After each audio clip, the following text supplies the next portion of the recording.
ಹೌದು, ಶಿಕ್ಷೆ ಕಡಿಮೆ ಆಗ್ಯದ ರೀ, ಪ್ರಕರಣ ಆಗ್ಯದವು ಭಾಳ, ಶಿಕ್ಷೆ ಒಂದರಷ್ಟು ಆಗ್ಯದ, ಒಪ್ಪು ನಾವು ಅದನ್ನು. ಇನ್ನೂ ಶಿಕ್ಷೆ ಆಗಬೇಕಾಯ್ತು, ಶಿಕ್ಷಾ ಪ್ರಮಾಣ ಭಾಳ ಕಡಿಮೆ ಐತೆ. ಈಗ ನೋಡಿರಿ ED ಮತ್ತು CBI IT ಎಷ್ಟು ದಾಳಿಗಳು ಮಾಡ್ತಾಯಿದ್ದಾರೆ ರಾಜಕಾರಣಿಗಳ ಮೇಲೆ, ಅಥವಾ ಇನ್ನುಳಿದವ್ರ ಮೇಲೆ.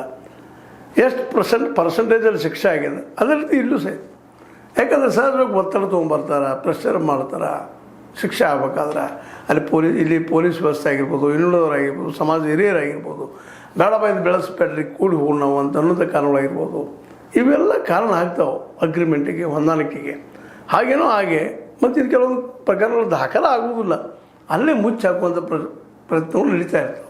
ಅದು ಕಾರಣ ಯಾಕೆ ಬೆಳೆಸೋದ್ರಿ ಸುಳ್ಳು, ನಾವು ಹೊಂದಾಣಿಕೆ ಮಾಡಿ ಹೋಗೋಣ, ತಪ್ಪು ಮಾಡೋದಿಲ್ಲ ಅಂದ್ರೆ ಮುಗಿದೋಗ್ಬಿಡ್ತಿರ್ತಾವೆ. ಹೀಗಾಗಿ ಕೆಲವೊಂದಿಷ್ಟು ಅಲ್ಲೇ ಮುಗಿದೋಗ್ತವೆ. ಇನ್ನು ಕೆಲವೊಂದು ಭಯದಿಂದ, ಆತಂಕದಿಂದ ಅಲ್ಲೇ ಜನರೊಳಗೆ ಇರಬೇಕಾಗ್ತದಪ್ಪ. ಎಲ್ಲರೂ ವಿರೋಧ ಮಾಡ್ಕೊಂಡು ಏನು ಮಾಡಲಿ, ಯಾಕಂತಂದ್ರೆ ವಿರೋಧ ಮಾಡೋದ್ರಿಂದ ನಾಶ ಆಗೋದು ನಾವ ಅನ್ನುವಂಥ ಒಂದು ಏನಪ್ಪ ಬೆಳೆದು ಬಂದಿರ್ತದೆ. ಸಾಂಪ್ರದಾಯಿಕವಾಗಿ ಏನ್ರಿ, ಪಾರಂಪರಿಕವಾಗಿ ಮನುಷ್ಯನವಾಗ ಅನಗತ್ಯ ತಿಕ್ಕಾಡೋಗಿಂತಲೂ ಕೂಡಿಕೊಂಡು ಹೋಗುವಂಥ ಚಲೋಪ್ಪ ಅನ್ನೋದ ಕಾರಣಕ್ಕಾಗಿ ಮತ್ತು ಅದು ಅನಿವಾರ್ಯನೂ ಆಗ್ತದೆ ಬರ್ಬರ್ತಾ. ಆದ್ರೆ ಒಂದಿಲ್ಲ ನಾವು ಹೇಳಬೇಕಾಗ್ಯದ, ಇನ್ನೂ ಪರಿಹಾರ ಆಗ್ತದೆ ಇಲ್ಲಂತಲ್ಲ. ಆದ್ರೆ ಇದಕ್ಕೆಲ್ಲ ಪರಿಹಾರ ಆಗೋದು ನಮ್ಮ ಅಂಬೇಡ್ಕರ್ ಅವರು ಬಯಸಿದಂಗೆ ಎಲ್ಲರೂ ಶಿಕ್ಷಣ ಸಿಗಬೇಕು ಅಂತೇಳಿ ಶಿಕ್ಷಣ ಕೊಡ್ತಾ ಇದ್ದಾರೆ ನಮ್ಮ ಸರ್ಕಾರ, ಇಲ್ಲಂತಲ್ಲ. ಆದರೆ ಸ್ಲೋ ಭಾಳ ಅದರ ಪ್ರೊಸೆಸ್. ಇಷ್ಟರೊಳಗೆ ಈ 70-75 ವರ್ಷದೊಳಗನ ಇನ್ನೂ ಎಲ್ಲರಿಗೂ ಎಷ್ಟು ಒಂದಲ್ಲ ಉಳಿದವ್ರಿಗೆ ಬರ್ಬೇಕು. ಆಮದು ಬೇರೆ ಆದರೂ ಅಲ್ಲಿಯೂ ಕಡಿಮೆ ಅದ ಪರ್ಸೆಂಟೇಜ್. ಇತ್ತೀಚೆಗೆ ಸ್ವಲ್ಪ ನಗರೀಕರಣ ಆದಂಗೆ ಮತ್ತೊಂದು ಸ್ವಲ್ಪ ಜಾಗೃತ ಆಗ್ತಾ ಇದ್ದಾರೆ. ಆದರೆ ಸ್ಲೋ ಭಾಳ ಅದ ಪ್ರೊಸೆಸ್. 1, 2, 3, 4 ಅಂಕಗಣಿತ ರೂಪದಲ್ಲದ. ಅದು ಇನ್ನೊಂದು ಏನಪ್ಪ ಅಂತಂದ್ರೆ ಈ 1, 2, 4, 6, 8 ಈ ರೀತಿ ಬಂತಂದ್ರೆ ಬೀಜಗಣಿತ ರೂಪದಲ್ಲಿ ಬಂತಪ್ಪ ಅಂದ್ರೆ ನಿಜವಾಗಿಯೂ ಏನಪ್ಪ ಅಂದ್ರೆ ಒಂದು ಇನ್ನಷ್ಟು ಬದಲಾವಣೆ ಆಗ್ತದೆ ಅಂತೇಳಿ ಅದನ್ನು ಬಯಸ್ತಾ ಇದ್ವಿ. ಆ ಹಿಂದಿನಕ್ಕಿಂತಲೂ ಇವತ್ತೊಂದಿಷ್ಟು ಹೆಚ್ಚಾಗ್ತಾ ಇರ್ಬೋದು, ಜನಸಂಖ್ಯೆ ಹೆಚ್ಚಾಗ್ತಾ ಇದೆಯಲ್ಲ, ಆ ದಿಶೆಯಲ್ಲಿ ನಾವು ಚೆನ್ನಾಗಿ ನೋಡ್ಬೇಕಾಗ್ತದೆ. ಆ ದಿಶೆಯಲ್ಲೇ ಈ ಏನಪ್ಪ ಅಂದ್ರೆ ಈ ಶಿಕ್ಷೆಗೆ ಒಳಗಾಗುವ ಪ್ರಕರಣಗಳು ವಿಶೇಷವಾಗಿ ಏನಪ್ಪ ಅಂದ್ರೆ ಕರ್ನಾಟಕದಲ್ಲಿ 3.2 ಅಂತ ಹೇಳ್ತಾರೆ. ಅದು ಆ ಪ್ರಮಾಣದಲ್ಲಿಲ್ಲ. ಅದರ ಬಂಗಾಳದಲ್ಲೇ ಮತ್ತು ಆಂಧ್ರ ಪ್ರದೇಶದಲ್ಲೇ ಮತ್ತು ಇನ್ನೊಂದು ಏನಪ್ಪ ಅಂತಂದ್ರೆ ನಮ್ಮ ಮಹಾರಾಷ್ಟ್ರದಲ್ಲೂ ಸಹ ಸಾಕಷ್ಟು ಶಿಕ್ಷೆಗಳಾಗ್ತಾ ಇದ್ದಾವೆ. ಆದರೆ ಪ್ರಮಾಣಗಳು ಹೋಲಿಸಿದಾಗ ಭಾಳ ಕಡಿಮೆ ಅನ್ನುವಂಥ ಮಾತು ಇಲ್ಲಿ ಕಂಡು ಬರ್ತದೆ. ಏನಿರಲಿ, NCRB ಕೊಟ್ಟಂಥ ವರದಿ ಇದೇನಪ್ಪ ಅಂತಂದ್ರೆ ಅವ್ರು ಸಿಕ್ಕಂಥ ದಾಖಲೆಗಳಾದ್ರ ಮೇಲೆ ಈ ಒಂದು ವಿವರಣೆಯನ್ನು ಕೊಟ್ಟಿದ್ದಾರೆ. ಅಂದ್ರೆ ಒಟ್ಟಾರೆಯಾಗಿ ದೌರ್ಜನ್ಯ ಪ್ರಕರಣಗಳು ಹೆಚ್ಚಾಗ್ತಾ ಇದ್ದಾವೆ. ಅದನ್ನು ಕಂಟ್ರೋಲ್ಗೆ ತರಬೇಕು ಅನ್ನೋದು ಈ ಈ ಒಂದು ವರದಿಯ ಒಳನೋಟ. ಹೀಗಾಗಿ ಶಿಕ್ಷಾ ಪ್ರಮಾಣ ಕಡಿಮೆ ಆಗಲಿ, ಶಿಕ್ಷೆ ಇದು ಸಿಕ್ಕದಂಗೆ ಇರಲಿ, ಆಮದು ಬೇರೆ ಪ್ರಾಮಾಣಿಕ ನಡೆದಿದ್ರು ಸತ್ಯ ಹೊರಗೆ ಬರಲಿ ಅನ್ನೋಂಥ ಮಾತು.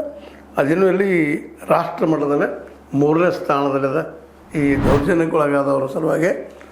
ಆ ದಿಶೆಯಲ್ಲಿ ಸರ್ಕಾರ ಎಚ್ಚರಗೊಳ್ಳಿ, ಪೊಲೀಸ್ ಇಲಾಖೆನೂ ಎಚ್ಚರಗೊಳ್ಳಿ, ಜೊತೆಗೆ ನಾವು ಸಹಿತ ಅವ್ರನ್ನ ನಮ್ಮ ಮನುಷ್ಯರಪ್ಪ ನಮ್ಮವ್ರನ್ನ ನೋಡ್ಕೊಂಡು ಹೋಗುವಂಥ ಒಂದು ಮನೋವೃತ್ತಿನೂ ಸಹಿತ ನಾವು ಬೆಳೆಸಬೇಕಾಗಿದೆ. ಅದು ಬರ್ತದೆ ಇಂದಿಲ್ಲ ಹೇಳಿದ್ರು. ಯಾಕಂದ್ರೆ ನಿಧಾನಕ್ಕೆ ಮೊದಲಿಗೆ ಹೆಚ್ಚು ಖರ್ಚಾಗತ್ತಿದೆ. ಬಟ್ ಅದನ್ನು ಏನಪ್ಪ ಅಂದ್ರೆ ಪ್ರೊಟೆಕ್ಷನ್ ಮಾಡಿಕೊಂಡು ರಕ್ಷಣೆ ಮಾಡ್ಕೊಂಡು ಹೋಗುವಂಥ ಜನರು ಭಾಳ ಕೊಡ್ತಾ ಇದ್ದಾರೆ. ಅದಾಗದಂಗೆ ದೌರ್ಜನ್ಯಕ್ಕೊಳಗಾದವ್ರಿಗೆ, ಅತ್ಯಾಚಾರಕ್ಕೊಳಗಾದವ್ರಿಗೆ ಒಂದು ಧೈರ್ಯ ತುಂಬುವಂಥ, ಜನರು ಕೂಡಿ ಬದುಕುವಂಥ ವ್ಯವಸ್ಥೆ ನಿರ್ಮಾಣ ಮಾಡಬೇಕಾಗಿದೆ. ಕೇವಲ ಜಗಳ ಕೊಡೋದ್ರಲ್ಲಿ ಏನು ಅರ್ಥ ಇಲ್ಲ ಅನ್ನೋದು. ಮತ್ತು ಅದೇ ಕಾಲಕ್ಕೆ ಒಬ್ಬರನ್ನೊಬ್ಬರು ತಿಳಿದುಕೊಂಡು ಅರ್ಥ ಮಾಡಿಕೊಂಡು ಈ ಬಸವಣ್ಣವ್ರು ಬಯಸಿದ ಪಾಪ 800 ವರ್ಷದಿಂದ ಅದನ್ನು ಇವತ್ತಿನ ಒಬ್ಬ ಸಾಧ್ಯ ಮಾಡೋಕ್ಕೆ ಆಗ್ತಾಯಿಲ್ಲ. ಇದಕ್ಕೆ ಕಾರಣ ನಮ್ಮಲ್ಲಿ ಈಗೋ ಇರ್ಬೋದು, ಅಥವಾ ಜಾತಿ ಆ ಪ್ರಮಾಣದಲ್ಲಿ ನಮ್ಮ ಮನಸ್ಸನ್ನು ಆವರಿಸ್ಕೊಂಡಿರ್ಬೋದು. ಏನೇ ಇರಲಿ, ಪ್ರಮಾಣ ಮಾತ್ರ ಹೆಚ್ಚಾಗತ್ತೆ, ಸುಳ್ಳಲ್ಲ ಅನ್ನೋದು ಒಂದು NCRBಯ ವರದಿಯ ರಿಪೋರ್ಟ್ನ ಒಟ್ಟು ಮತಿತಾರ್ಥ ಎಲ್ಲ ನೆಲೆಗಟ್ಟಿನಲ್ಲೇ ನಾನು ನಿಮ್ಮ ಮುಂದೆ ಇರ್ತಾ ಇದ್ದೀನಿ.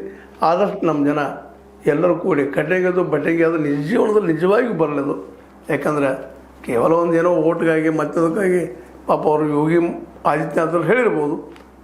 ಪ್ರಾಮಾಣಿಕವಾಗಿ ಎಲ್ಲರೂ ಕೂಡಿ ಹೋಗುವಂಥದ್ದು ವ್ಯವಸ್ಥೆ ನಿರ್ಮಾಣ ಆದರೆ, ಅದನ್ನು ಮಾಡುವಲ್ಲಿ RSS ಯಶಸ್ವಿ ಆದರೆ, ಈ ಮೀಸಲಾತಿ ಹೋಗ್ಬೇಕಾಗಿದ್ದರೆ ಅವ್ರಿಗೂ ಒಂದು ಧೈರ್ಯ ಬರಬೇಕಲ್ಲ. ಹೌದಪ್ಪ, ನಮ್ಮನ್ನು ಮನುಷ್ಯರಾಗಿ ನೋಡ್ತಾ ಇದ್ದಾರೆ, ನಮ್ಮಲ್ಲಿ ಪ್ರೀತಿ ಇದ್ದಾರೆ ಅನ್ನೋಂಥ ಭಾವ ಬರ್ತಿದ್ರೆ ನಿಶ್ಚಿತವಾಗಿ ಆ ಜನ ಎಲ್ಲ ಈ ಒಂದು ರಿಸರ್ವೇಷನ್ ತಾವಾಗಿ ಬಿಡ್ಕೊಂಡು ಹೋಗ್ತಾ ಇದ್ದಾರೆ.